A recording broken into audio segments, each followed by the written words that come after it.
Rex Ryan called out Robert Saleh, right? And he said, "Don't compare me to this doofus." He didn't say that, but he said, "Don't compare me to this guy." You were sick? Well, keep going.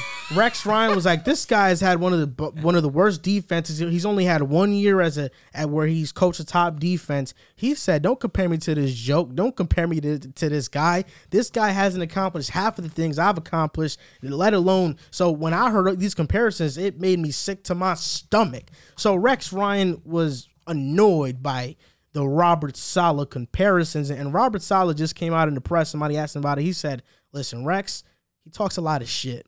And he said, but he knows where to find me. If Rex ever wants to pull up on me, he can pull up and we can get to action. Rex is screwed. You think Robert Saleh handle Rex? Yes. Pause. Bro, I was going to say, yeah. I mean, bro, Rex is not, no way. I don't know. I think Rex is a fighter, yo.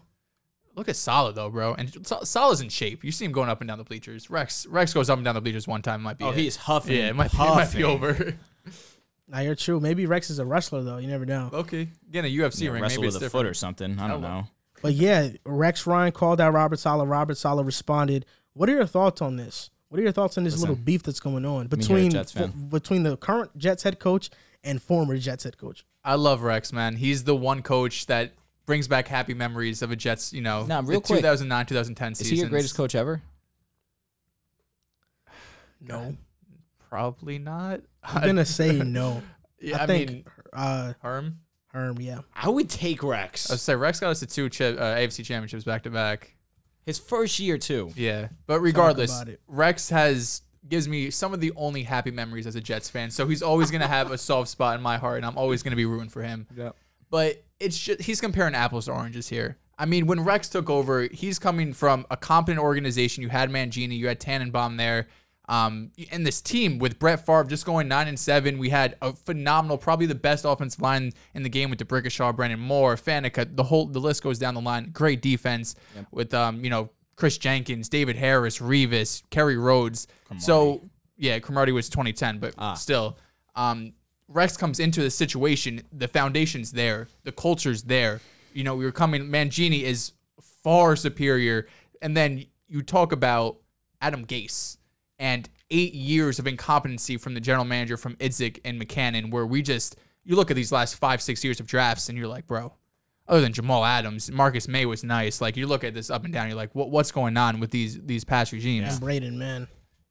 Braden Mann, who is the starting punter again. We saw we cut Morstead a couple weeks ago, right? Yeah, man sucks. Yeah, he's been rough. But you look at the team Saleh took over. Not only is he rebuilding this team, he's rebuilding the culture. Right, we went 2-14 last season, the number 2 overall pick in the draft, the worst coach team in the NFL. Adam Gase is the worst coach the NFL maybe has ever seen, and McCagnon thankfully is gone. Joe Douglas has been there a couple of years, so I think we're actually building a team. I like some of the pieces we have, but you just can't compare yourself. The situations are completely different. Now, Rex isn't wrong. This defense has been terrible. It's, I want to say, worst, if not second worst in the league in terms of points, yards given up, worse than points. Yeah.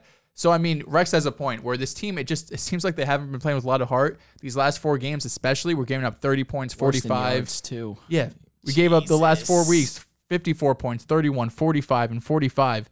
So we expected this defense to kind of carry this team more or less. We're like, the offense will come around. Zach Wilson, hopefully second half of the year, will pick it up.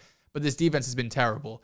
The only way I push back here on Rex is you came into a situation. First of all, who's comparing Saleh to Rex? That was another question of mine. Because who did that? I'm in tune on Jets Twitter. I haven't seen this. Like, sure, I guess they're both. Saleh's a big personality on the sideline, but Rex is a big personality at the pressers, mic. Yes. Like Rex went out and said, "We're going to the Super Bowl 3 years in a row." Basically, every year he was there. We're going to the Super Bowl. Saleh's not saying that. He's a big personality on the sideline. Saleh can't say that. No, because it's not happening. But could Revis? I mean, excuse me. Could Rex really said that? Oh my God, they gave him hell for it. Yeah, but what Rex took over was a competent team with a ton of talent, and they just put in little pieces. Drafted Mark Sanchez, brought in Sean Green, Ron LaDainian Thomas, and Cromartie in 2010. They just added a little icing to the cake. Braylon Edwards. This Jets team now is terrible, and Saleh and co have to rebuild the entire organization, culture, talent. So Rex just doesn't. It's not the right place to compare. Yeah, but before you go, it's all right, man. You got to let the Jets fans course. talk first on this subject. Rex Ryan is not wrong. In 12 years, he has 9 top 10 finishes in yards given up. Never finished 20 or less. Robert Saleh in 5 years, 2 top 10 finishes, 2 bottom 20 finishes. In San Fran, 2017, Saleh had the 25th ranked defense. In 2018, it was the 28th. 2019, it was the 8th. And in 2020, it was 17th.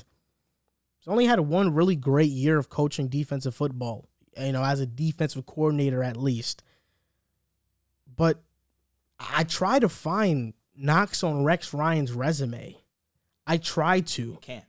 The only thing that you can say about Rex is that he was gifted a roster that was already elite defensively. That's a fact. Phenomenal. But even then, like in 2014, the New York Jets, they had, when Rex Ryan was coaching the team, Darrelle Revis had left, Cromartie had left. In points allowed, we were 25th in the league that year. But in terms of yards allowed, we were top six. In 2014. We were a top 10 defense in yards allowed, and the points were probably given up because our offense just stunk that year, and they were turning the ball over. Is that the year of the butt fumble? No, it wasn't. That was the year with Geno. Yeah. That was Geno's. Oh, yeah. That was Geno's rookie year, I believe, or second year, one of those two. Mm-hmm. And on defense, they're solid talent. Muhammad Wilkerson, we know he was great for us. Damon Harrison, Sheldon Richardson, Quentin Coples, who was a bust. Demario Davis was there, he was fantastic. David Harris was on his way out, but he was still good. Calvin Pace. But then you look at this secondary that he was given after Darrell and Cromartie left. Antonio Allen, DeJuan Landry, Calvin Pryor, Darren Walls. And guess what? The very next year, Todd Bowles takes over as head coach. And it's the same defense, but we drafted Leonard Williams. And we got Cromartie and Darrell back. Yeah. 9th ranked in points. They were a top 10 defense that year. So that means Rex Ryan, in terms of giving up points, they were bottom 20, but for me, yards matter more. And they were getting off the field with a trash secondary. I don't know if I see Saleh doing that. And the only thing that you can knock Rex for is because, Rex, he's going on TV. He's a lot of personality. He's talking about these embarrassing losses, which they're embarrassing. There's no doubt. But this is the same guy who got embarrassed 45-3 by the Patriots in 2010. This is the same guy who lost 19-49 on Thanksgiving to the Patriots in 2012, the butt fumble game. Must have been played on ESPN over. Wasn't it 356 days in a row? Something egregious. Yeah, and the two embarrassing performances from Robert Saleh with the Jets this year have been by way of the Bills, which are one of the best teams in the league, and the Patriots, who are playing like one of the best teams in the league as well. So the fact that he was embarrassed like that by these two teams really, to me, it's not an indictment on who he is as a coach. Rex Ryan's gotten embarrassed before. I think the only problem I have with Rex is that he's acting like his resume is perfect. You have a Mark Sanchez tattoo. Resume's not perfect. You believed he was the guy.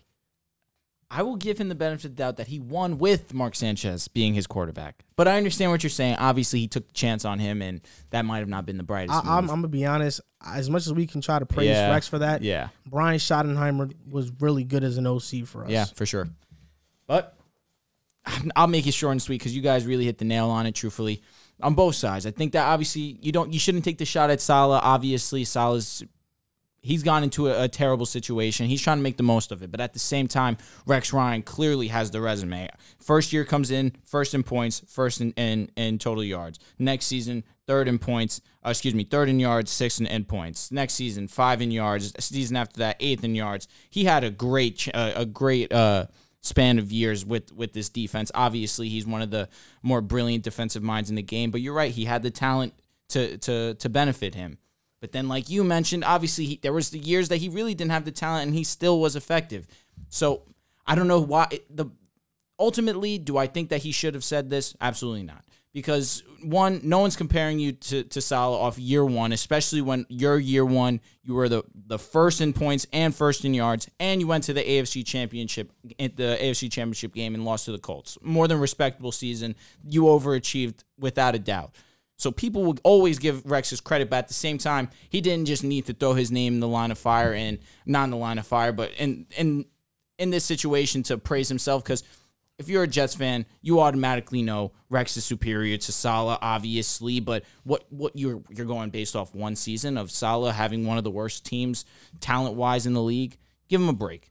Obviously, Saleh has been very lackluster up until this point defensively, and we would have liked to see the run game be a little bit more effective. Quentin Williams obviously is having a decent year, but we would like to see him pick it up a little bit too. Secondary, I'm blanking on the corner's name. I always do this. Begins with an A. Oh my God, I hate myself for this. No, not an A then. Hall, Bryce Hall, excuse me. Bryce Hall. He's been pretty good for you guys. Yeah. He seems to be one of the few bright spots on this defense as a whole. Don't know what's going to happen with Marcus May next season.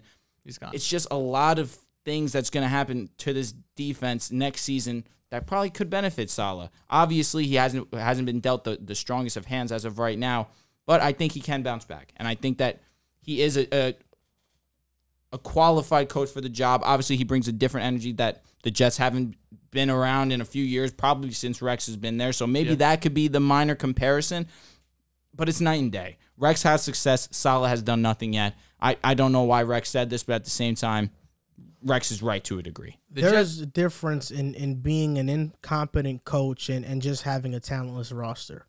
Robert Saleh just has a talentless roster. Yeah. But the Jets this year have 50 penalties on defense all season. That ranks 5th best. That means they're receptive to what Saleh is saying. And for a young team, we're the youngest team in the NFL. On defense, we're the youngest defense on the NFL. For our young defense to be this disciplined in penalties means Robert Saleh is doing something right. You know, John Frankenmeyer, since he got paid, he's disappeared. Yeah. Where has he been? He's disappeared. Carl Lawson was supposed to be our pass rusher. Bad luck, he got injured for the year. CJ Mosley's been solid for you guys. CJ Mosley's been kind of ass, I'm going to be honest. He's had up and downs, but yeah, you'll take it, especially after missing an entire last year. He just can't cover. Yeah, I mean, I'm not expecting him to at this point. He's 31. He's an inside linebacker. That's what you pay him to do. No, he's middle line. Inside linebacker, middle linebacker. I understand what you're saying. Yep. Two of the big things. One, we lose 2 of our best defenders, and Carl Lawson and Marcus May, right? That's going to completely destroy your defense because you're going into the season thinking, all right, we're going to have an elite pass rusher, and we're going to have at least one person in the secondary that we can trust no matter what. The other thing is the Jets this offseason were focused heavily, like they should be, on offense. Our first 4 picks were all offensive players. In free agency, Corey Davis, Keelan Cole, everything was pointing towards the offense. So I wasn't expecting the defense to come out and be phenomenal. I was expecting to be a lot better than worst in the league.